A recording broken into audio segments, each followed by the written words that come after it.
All right, so the moment you've all been waiting for, the spectrum of passiveness when it comes to mortgage note investing. We're going to go through 5 kind of levels of passiveness within mortgage note investing.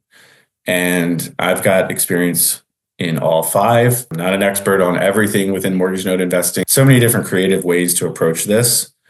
I'll never learn everything when it comes to mortgage note investing. And that's something that I really enjoy, actually.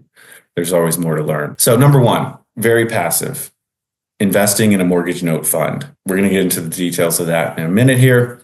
Rather passive, hypothecation, which is really just a fancy word for lending money using a mortgage note as the collateral. Purchasing partial note, not a whole note, can be a rather passive way to approach mortgage note investing.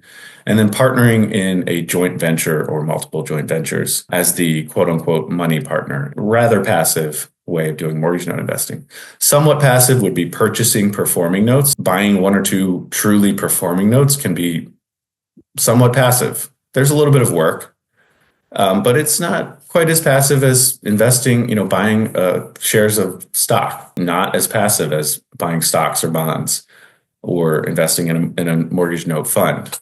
There's some active management involved. But truth be told, you can buy a couple performing notes and manage that probably, putting in 1 hour per week. As we move down the scale here, the spectrum, we move into level 4, rather active. So purchasing non-performing notes. This is, going in with the knowledge that what you're buying, the asset that you're buying, the borrower is not paying. And so there's going to be some work involved in working that out, whether that's through the borrower or through the property.